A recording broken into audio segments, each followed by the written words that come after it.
everyone, and welcome to the Demand Gen Summit. Today, we'll talk about how to get every BDR to perform like the best BDR. What we're going to do is we look into how top reps approach prospecting and what they are doing differently. Then we look into how to use that approach in signal-based selling. And we'll learn why signal-based selling is the new form of selling. And then we look into, once we found a process that works, how can we turn this into a repeatable and scalable workflow? Let's get started with why. And I think the why is extremely obvious for everyone. Prospecting in 2024 is an uphill battle. It's been more difficult than ever before. We've learned that based on RepView Cloud Sales Index, only 43% of sales professionals actually hit quota. And then we also learned that booking a meeting is harder than ever. Insight Partners found that 5 years ago, we needed 300 activities to book a meeting. Now we're at 1,300. And it can't go on like this forever. So instead of spray and pray, we need to be way, way more targeted. And what we found is that with this big change, with more and more activities being necessary, and with this whole spray and pray not working anymore, the outbound motion has to change. And so we're moving away from just like, let's blast everyone with a message, back to spear phishing. I want to be very, very precise who I'm reaching out and why I'm reaching out and how I'm reaching out to that person. So we're seeing a huge paradigm shift. Everything now goes to signal-based go-to-market. And we talk about why. We're certainly seeing that reps are being asked to do more and more things. We have more and more data, more and more signals, but there's actually a huge information overload.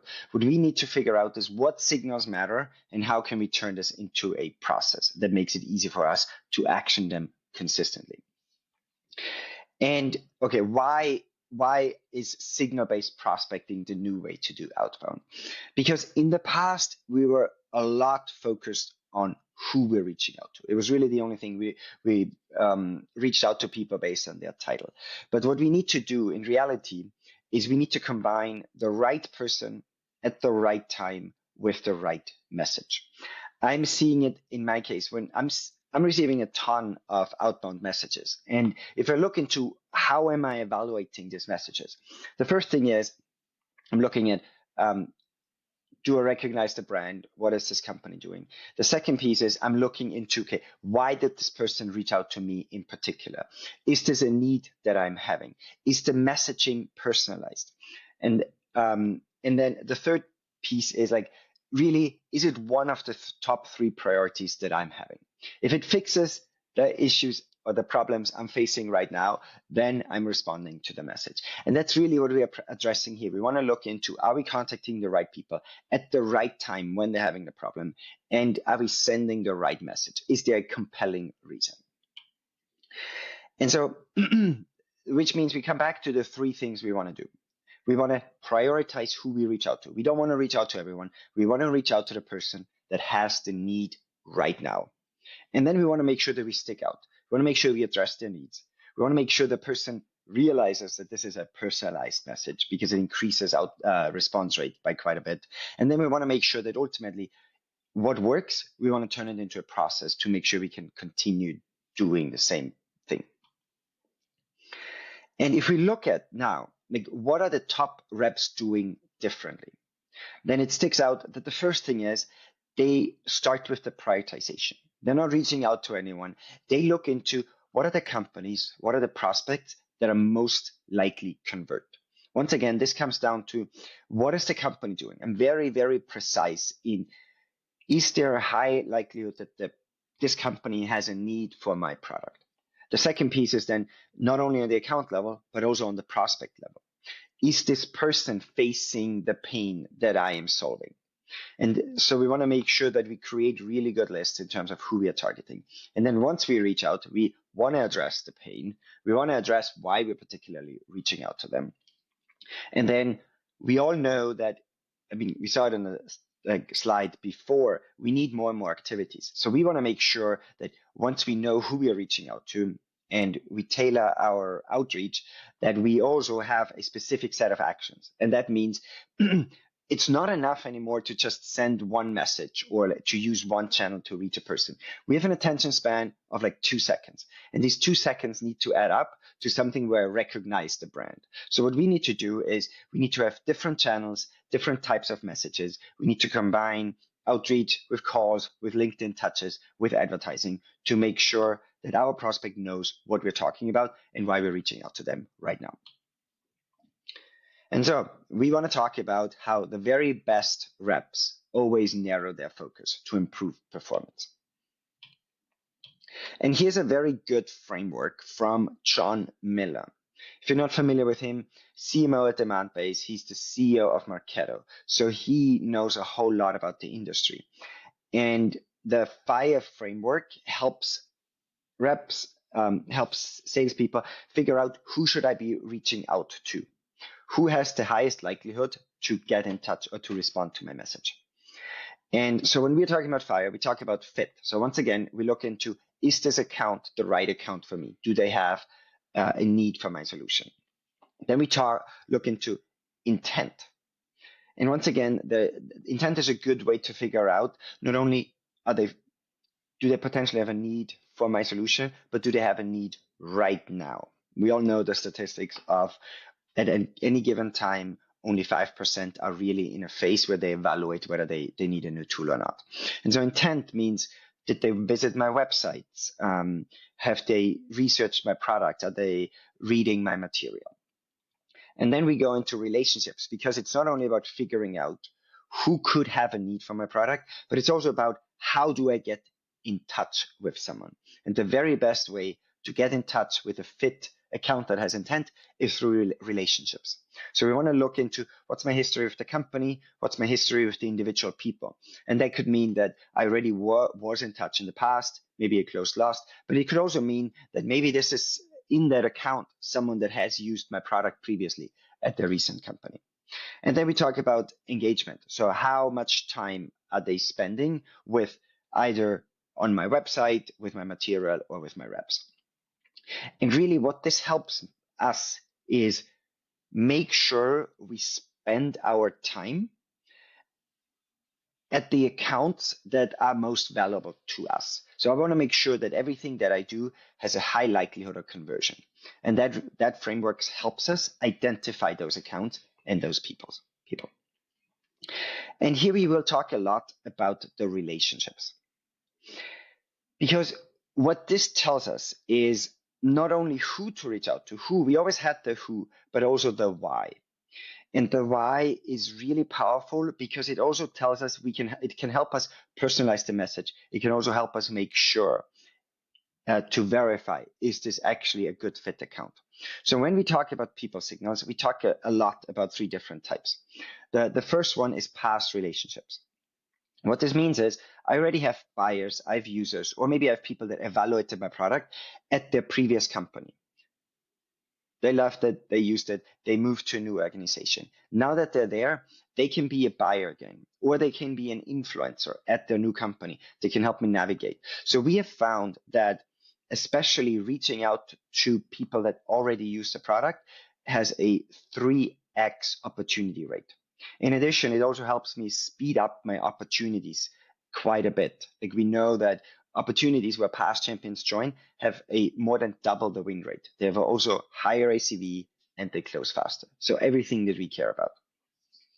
Then at the same time, in addition to looking at people that already use the product, we look at people that newly started at an organization.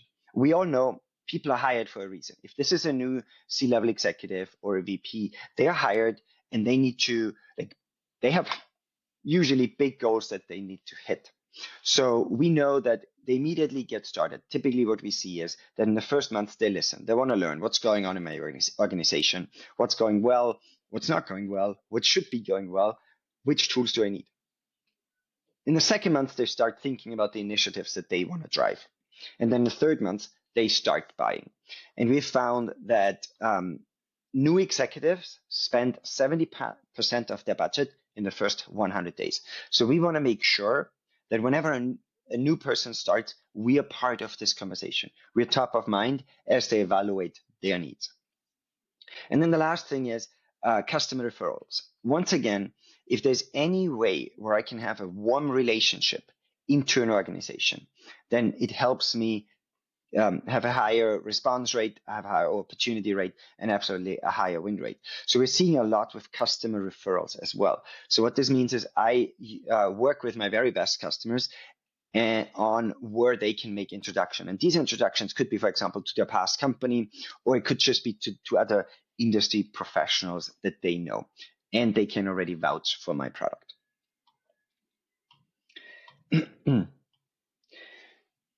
And what we found, and this is our own data, what we found is that if we run a general cold outreach, we're seeing response rate in the range of like 3 to 7%. But if you manage to use any of the people signals, then it immediately increases quite a bit the response rate. Reaching out to past customers that used user champs at the new organization, we're seeing a response rate of 26%. And interestingly, this applies to whether it was a past buyer or a past user, or even someone that only evaluated the product, but it wasn't a fit at the old organization because it could be a fit at the new organization. And then similarly, if we reach out to people that newly started in a role, if we want to be top of mind as they're evaluating, we're seeing much, much higher response rate. So we're looking at somewhere in the range of 10 to 15% in that scenario. And what this tells us is that on the cold outreach, I'm coming back to the 1,300 touch points that we're needing. We absolutely need the 1,300 touch points if we have a response rate of in the like 3 to 5%. But if we manage to double or triple this, or in the case of past relationships, with 5x this, it also means we need far fewer touch points. For past relationships, we're talking like a fifth of the touch points, and therefore instead of 1,300, we're talking about 250 touch points.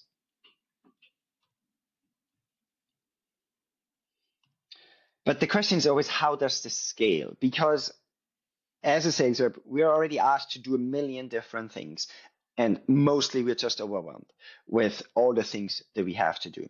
And therefore, when we look at signals, specifically the people signals, where for different people, I want to have different messaging, I want to have different triggers, and I want to have different actions, it's equally much not only about the signal itself, but also about the action.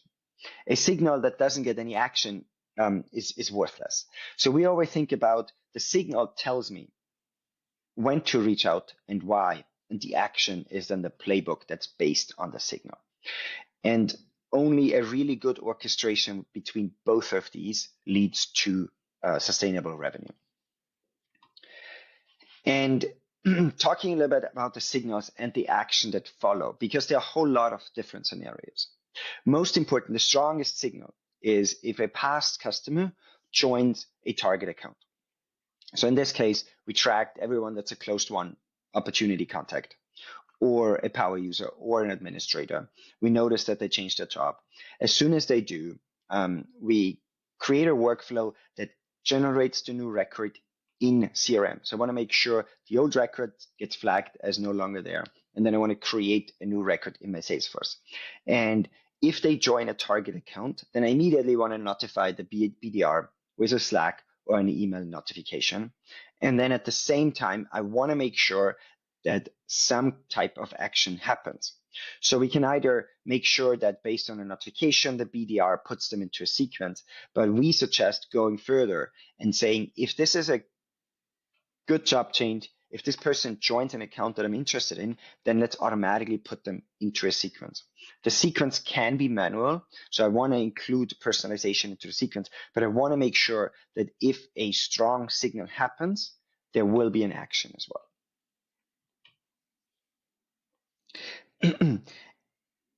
And so what we have focused on a whole lot, and what we work with revenue teams, and what we found makes the difference between a signal-based go-to-market approach that works and one that isn't as successful, is really thinking through the whole workflow and the whole automation of the process.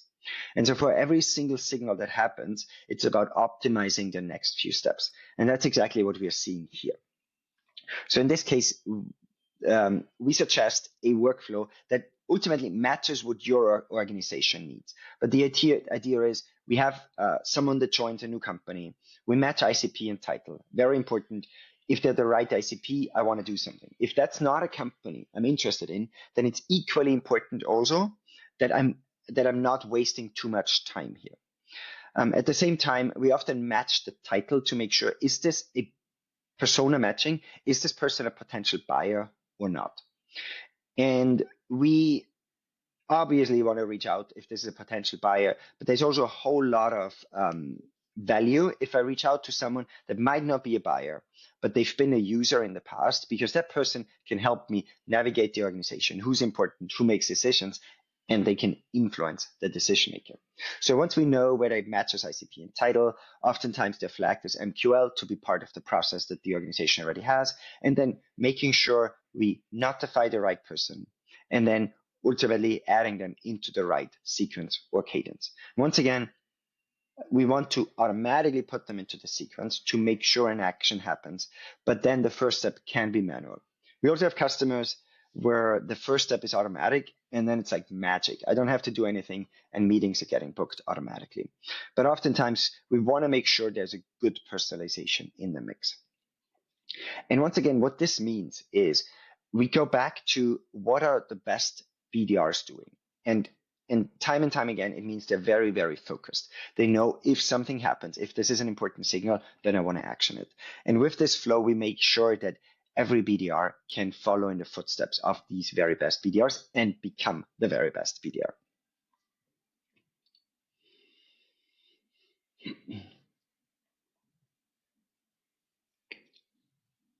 And this is what we talked about. Like the example before was an example for one specific signal, but this really applies to any signal that you're using or any signal that marketing is generating. So you want to figure out what are the best signals that convert best. We talked about the job change. This could equally be, for example, if a specific person visits my pricing page on my website. If this is an open opportunity, then I want to reach out, offer my help. So ultimately, figure out what signals convert best. Then, based on the signal, I know not only who I should reach out to, but also why. And that helps me in generating the relevant messaging. Once again, in the past, when we generated messaging, it was very much focused on who that person is. Hey, based on you being like working in the as a marketing manager, you could be interested in X. But the signal of that person doing something on my website, consuming some content, or having previously used my product helps me customize and personalize the messaging, not only into a who, but also a how. And then once again, the most important piece is once I figured out what prioritization I need and what personalization helps me, then it's all about the process to make sure that I keep continuously doing the right thing. Awesome. If you have any questions on this, please reach out and connect with me on LinkedIn.